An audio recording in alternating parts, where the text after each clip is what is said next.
que, após o voto do ministro relator, dando provimento ao recurso, a fim de restabelecer a decisão de pronúncia de primeiro grau, pediu vista antecipada a ministra Laurita Vaz. Aguardam os demais. Obrigado, doutor.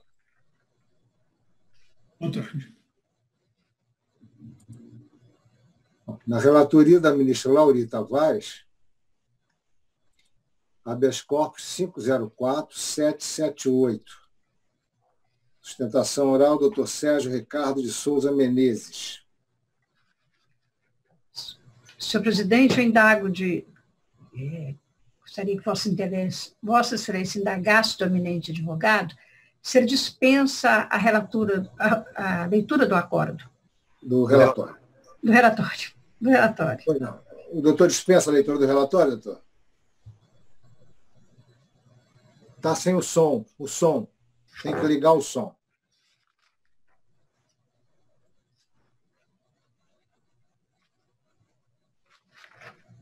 Sim. Então, Vossa Excelência tem a palavra, doutor. Senhores ministros, componentes dessa sexta turma, eu inicio a minha fala, Excelência, primeiramente discutindo uma questão que envolve, pode até ser que haja algum entendimento de que este HC ele não está suprindo instância ou está sendo impetrado, foi impetrado em substituição a recurso próprio, que é o RHC. A respeito disso, eu queria, antes de entrar na questão mesmo das fundamentações do constrangimento legal que sustenta nesse HC, Excelência, é o seguinte: foram impetrados 3 habeas corpus junto à Corte de Justiça Local, o habeas corpus número 052-1015, dígito 1, 053-0058, dígito 5, e o 053-7102, dígito 6. Pois bem, quando se teve ingresso desse habeas corpus há um ano atrás, logo em seguida foi feito, porque esse habeas corpus, como ele foi protocolado há um ano atrás, há um pouco mais do que um ano atrás, de lá para cá, entre a tramitação deste habeas corpus aqui, houve outros habeas corpus que foram ajuizados na Corte de Justiça Local. Pois bem, aí o que é que acontece? Surgiu novos acordos na origem, aí fez com que, desses novos acordos que houve trânsito em julgado, ingressamos com o RHC, que foi protocolado aí no STJ, um dos HC, que era o RHC número 113.082/PE, que caiu, obviamente, por dependência com a ministra Laurita Vaz, e a excelentíssima ministra defendia de plano por entender que havia litispendência. Pois bem, por que digo isso? Ministro, trago essa questão, Excelência, para que tentar ver se houver alguma dúvida sobre questão de supressão de instância, se houver alguma dúvida sobre a utilização desse HC contrário ao recurso próprio, eu queria deixar registrado isso. Queria deixar registrado também que no RHC, o 113.082, quanto no esse HC, o 704.504.778, existe lá os acordos que estamos agora tentando rediscuti-los junto a esta Corte de Justiça, junto ao STJ. Pois bem, Excelências, vejam só. Este caso que estamos trazendo aqui a julgamento, há uma prisão preventiva que foi decretada desde o dia 24/5/2018, portanto, há mais de 2 anos. Esta prisão preventiva foi decretada. De lá para cá, diga-se de passagem, os motivos ensejadores da prisão preventiva, eles surgiram com base nas informações trazidas pelo inquérito, né? Pois bem, foi no nascedouro do inquérito, diga-se de passagem, o juiz de custódia decretou a preventiva, a juíza chancelou essa preventiva com os mesmos fundamentos, que seria a instrução criminal e a ordem pública, no recebimento da denúncia. Pois bem, tanto a prisão preventiva, os motivos da prisão preventiva ditos na audiência de custódia, eles foram reiterados quando do recebimento da denúncia. Logo, é óbvio que os motivos lá trazidos não têm nada a ver com o que foi apurado dentro da instrução. Óbvio. Repito, tem um mandado de prisão que foi dado que foi prolatado na audiência de custódia, e esse mandado foi repetido quando do recebimento da denúncia há mais de 2 anos atrás. Vamos lá. Seguindo esse raciocínio, o processo tramitou na vara sem nenhum atrapalho, sem nenhum atropelo, sem nenhum problema, até que no dia 26 de 4 de 2019, também há mais de 1 ano atrás, encerrou a instrução. A última audiência de instrução foi no dia 26 de 4 de 2019. Pois bem, o que é que acontece, Vossas Excelências? Do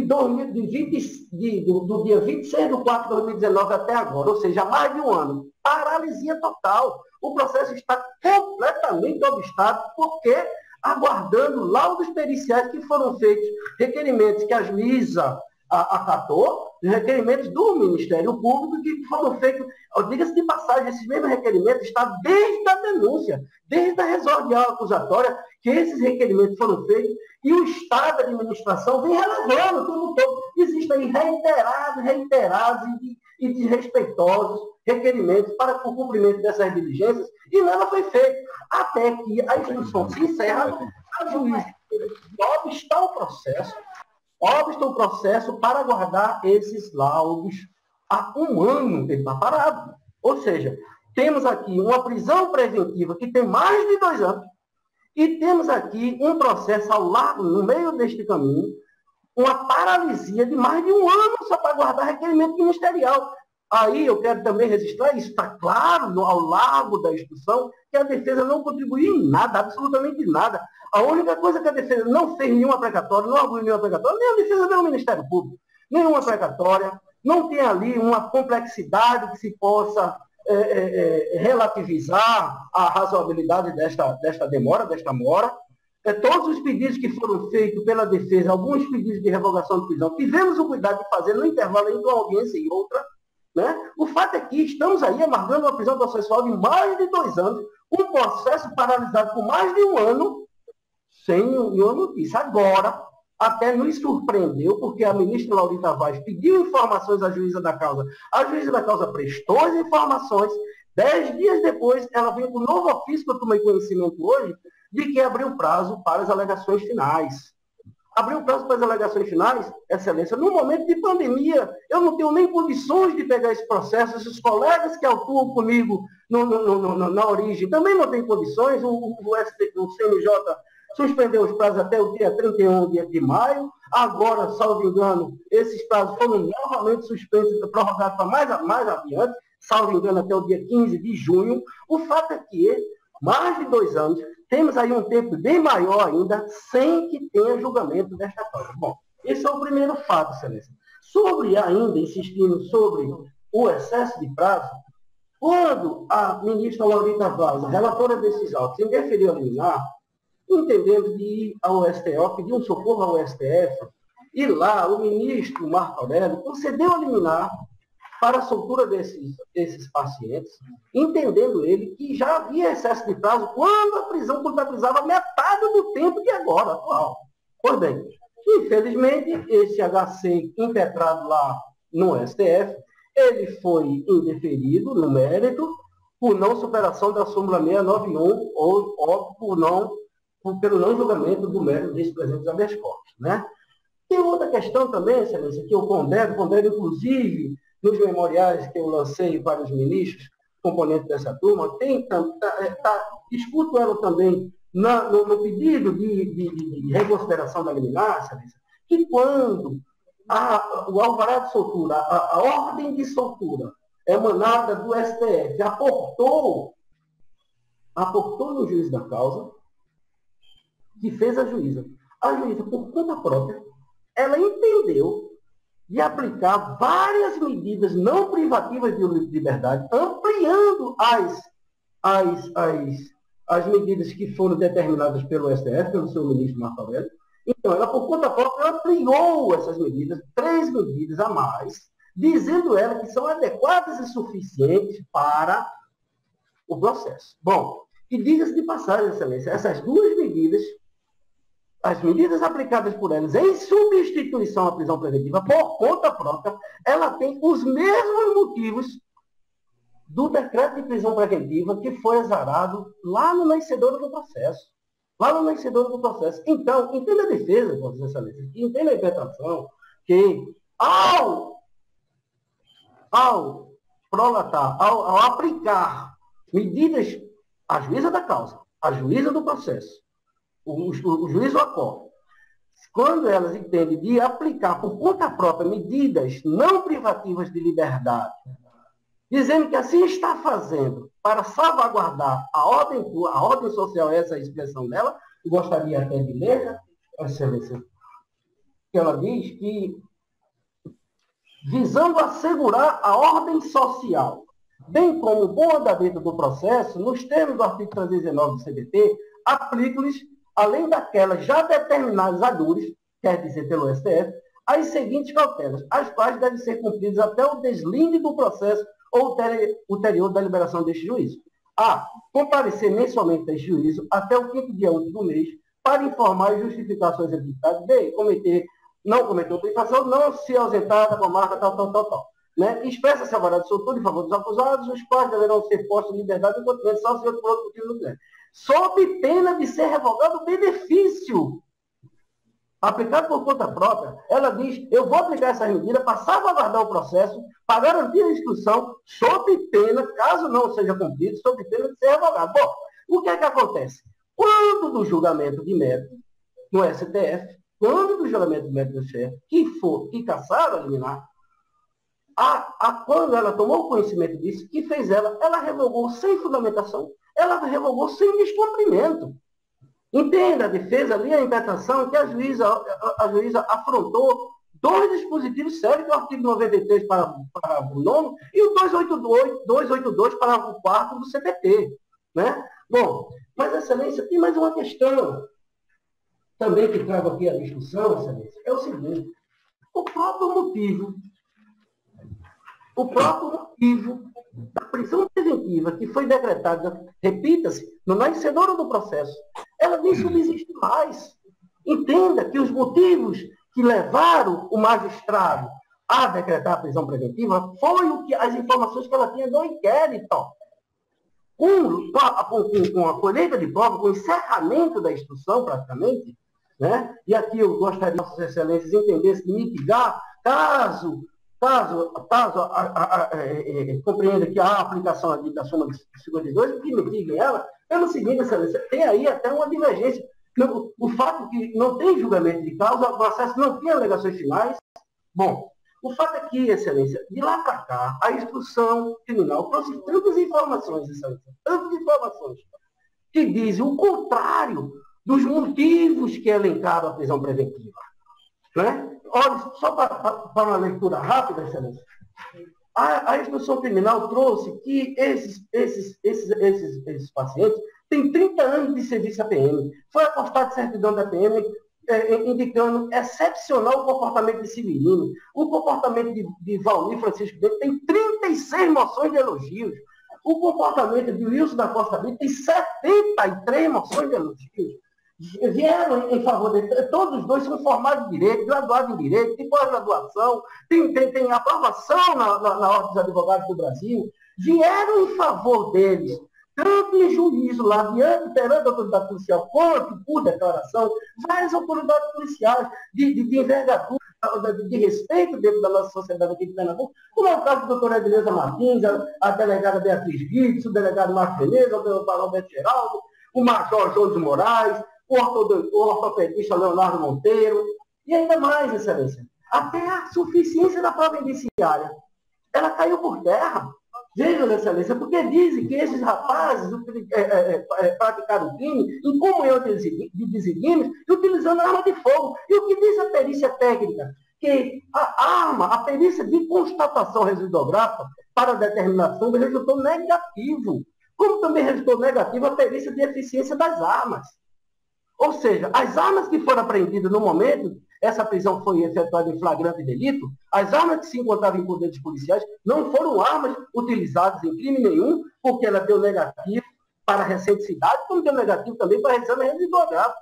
Então, temos aí, Excelência, uma vasta construção, né, de histórico de atividade laborativa e e de várias personalidades, autoridades públicas aqui no estado de Pernambuco, em especial na capital pernambucana, que foram a juízo pessoalmente referendar, chancelar a boa conduta e idoneidade desse pessoal. Né? E 30 anos de atividade, com muitas moções, alguns deles com 73 moções de elogios, 73 moções de elogios, sem antecedentes criminais, está ali as folhas 17 até a 34, consta uma vasta lista de antecedentes, de folhas de antecedentes, não se acusa nada, absolutamente nada.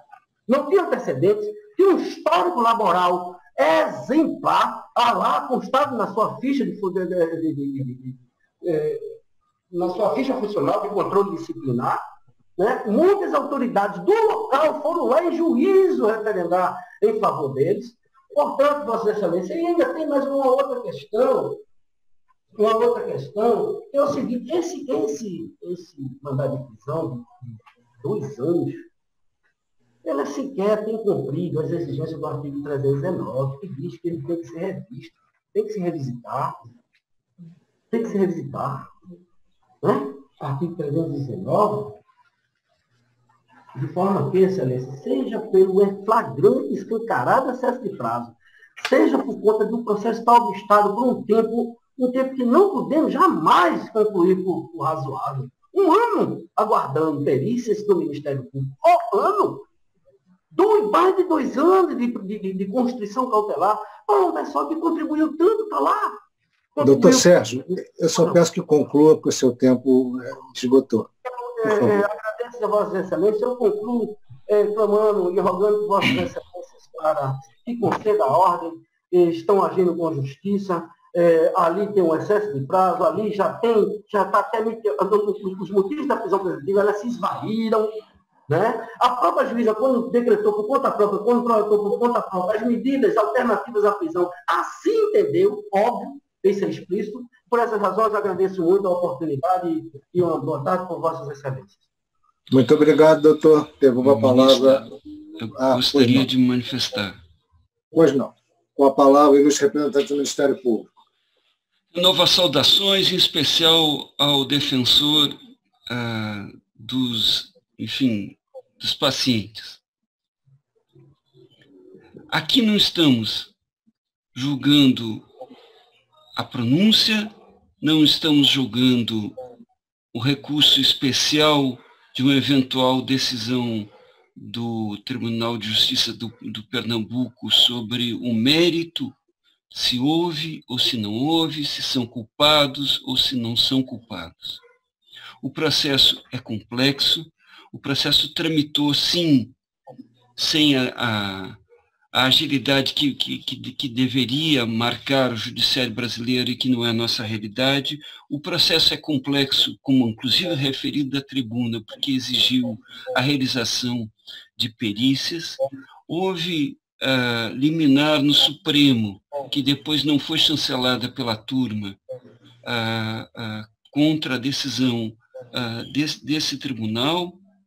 Portanto, também o Supremo disse que era razoável a prisão preventiva. Portanto, nós estamos diante do exame de uma prisão preventiva e mais, estamos diante, ministra Laurita, de uma situação não só de um crime que reúne violências e traços que caracterizam a chacina, é disso que se trata, em que os acusados são agentes policiais, homens armados do Estado, portanto, o que torna ainda mais grave a situação.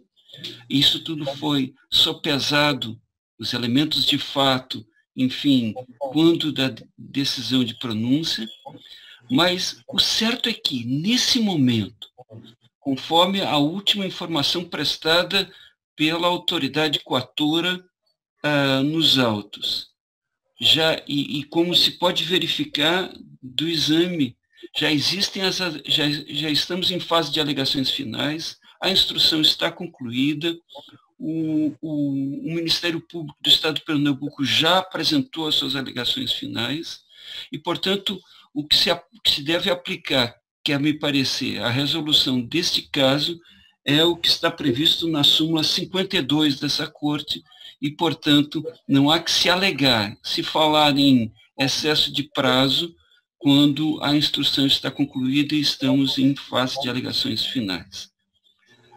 Afora isso, quer me parecer que os elementos estão presentes e, quiçá, talvez se possa essa corte, ao denegar a ordem, oficiar a juíza recomendando que esteja atenta ao disposto na nova legislação processual penal que determina a reapreciação a cada 90 dias das prisões preventivas. Portanto, o Ministério Público propugna, nos termos, inclusive do parecer que já se encontra nos autos, pela denegação da ordem, em razão do que prevê a súmula 52 dessa Corte. Pois não, passo a palavra à relatora. Presidente, são dois fundamentos trazidos aqui no habeas corpus pelo doutor advogado Sérgio Ricardo, a quem cumprimento pela sustentação oral. Também saúdo o digno representante do Ministério Público pela sua manifestação. Então, são dois fundamentos. Primeiro, quanto à falta de fundamentação do decreto de prisão preventiva. E, segundo, o excesso de prazo decorrente da demora na conclusão deste processo. Quanto à prisão preventiva, eu reconheço que ela está devidamente fundamentada. Eu faço referência à decisão que transformou, não é, que homologou a prisão em flagrante e transformou ela em prisão preventiva, e digo aqui na emenda o seguinte, apenas para conhecimento dos meus pares, que a prisão preventiva foi devidamente fundamentada nos exatos termos do artigo 312 do Código de Processo Penal, destacando-se a necessidade da custódia para a garantia da ordem pública em razão do modo operante do delito. No caso, consta dos autos que os pacientes, todos policiais militares, levaram a vítima para uma área rural e atingiram com inúmeros disparos de armas de fogo na região da cabeça em uma clara demonstração de execução. Essa demonstração de execução está devidamente também comprovada nos autos pela todos que foram ouvidos, as pessoas que foram ouvidas, que viram os policiais militares levando essa vítima para a área rural, quando lá, nessa área rural, atingiram com inúmeros disparos de arma de fogo. E, com relação ao excesso de prazo, eu respondo dizendo o seguinte, que realmente o réu foi preso em flagrante em 24 de maio de 2018, exatamente 2 anos, e essa instrução está sendo conduzida até quando a denúncia foi oferecida, não houve demora. A inicial acusatória foi recebida em 12 de junho de 2018, depois o Ministério Público fez o aditamento, e este aditamento demorou um pouco, mas acabou sendo admitido pelo juiz em 15 de junho de 2018, houve a resposta à acusação pelo advogado constituído, e de lá para cá, é que houve uma acentuada demora na instrução desse processo. Por quê? Houve vários pedidos de revogação dessa custódia em 3 de outubro de 2018, em 21 de 12 de 2018, e um destes habeas corpus, que foi impetrado contra esse não reconhecimento do excesso de prazo, foi esse que chegou ao Supremo Tribunal Federal, em que o ministro relator deferiu a liminar, reconhecendo o excesso de prazo, mas, posteriormente, no julgamento do mérito, essa liminar foi revogada, restabelecendo os efeitos do decreto preventivo em desfavor dos recorrentes, dos pacientes. Sendo cumprida a ordem, novamente, de prisão, Quer dizer, os pacientes foram liberados pela liminar em 13 de junho de 2019 e essa prisão foi restabelecida em 23 de agosto do mesmo ano, quer dizer, 2019, eles ficaram em liberdade cerca de pouco mais de 2 meses. Quer dizer, eles estão presos há 2 anos e hoje mesmo, também preocupada com essa demora nesse julgamento deste HC,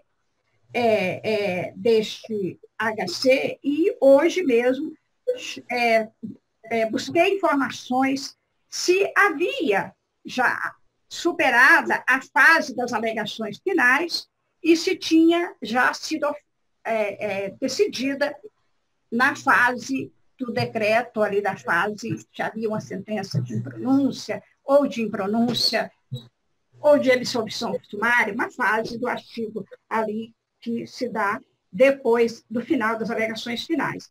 Mas o que eu obtive foi que o processo aguarda, desde 19 de maio, aguarda a manifestação, a oferta de alegações finais pela defesa. Então, eu estou aqui, senhor presidente, pelo meu voto, não estou recebendo, por hora, a manifestação do Ministério Público, que manifesta no sentido da evaluação dos autos, para que a magistrada examine a necessidade ou não dessa prisão preventiva. Eu estou, pelo meu voto, reconhecendo o excesso de prazo nessa instrução criminal, por se tratar de um crime de competência do tribunal do júri, certamente haverá mais demora até uma sentença levá-los a todos os pacientes, se for o caso, a julgamento pelo tribunal do júri. Então, eu reconheço excesso de prazo neste processo, acolho a manifestação do advogado pelo excesso de prazo e determino, então, a liberação dos pacientes pelo excesso de prazo e só determino que advertindo a todos eles, que eles compareçam perante a magistrada todas as vezes que foram convocadas e sem prejuízo da revogação, da decretação de nova prisão preventiva, não é, caso for demonstrada a sua necessidade e de forma fundamentada. É o meu voto, excelência. Pois não? Pois não. Não, só para esclarecer 2 dúvidas. Primeiro, houve mudança, então, da proposta inicial de voto, ministro Laurito? Exatamente, excelência, porque eu estava aguardando essas informações, excelência, e só agora foi confirmada que o processo ainda pende de alegações finais, está aguardando as alegações finais da defesa desde 19 de maio, né, do corrente mês. E Vossa Excelência não está propondo medida cautelar em substituição à prisão? Exatamente. Vossa Excelência não está propondo, em substituição à prisão preventiva, que está sendo relaxada, nenhuma medida cautelar? Vossa Excelência sugere alguma outra medida, Excelência? Não, estou perguntando então, essa de normalmente de comparecimento. Em casos graves, a gente costuma fixar, né, algumas cautelas, né? Mas fica a juízo de Vossa Excelência. Eu posso. Eu acho só nós poderíamos fixar aquelas que foram fixadas já na primeira oportunidade em que foi concedida uma liminar pelo Supremo. Segundo a sustentação, o advogado esclareceu que a juíza do feito já havia fixado na época algumas cautelares. Nós podemos mantê-las. Eu posso também delegar à juíza de primeiro grau isso, né? a fixação dessas medidas cautelares alternativas à prisão. Perfeito. Ok. Pois não. Como vota o ministro Sebastião Reis? Eu acompanho, senhor presidente. Ministro Rogério? Acompanho.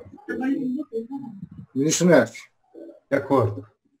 E eu também estou de acordo. Então, por unanimidade, foi concedida a ordem para revogar a prisão preventiva, devendo a juíza de primeiro grau fixar as cautelares que entender pertinentes. e é unânime. Muito obrigado, doutor. Obrigado. Eu proponho fazermos um pequeno intervalo, porque ainda teremos 3 sustentações. 10 minutos, tá bom? Ok. 10 minutos retornando. Ok. Obrigado. Ok.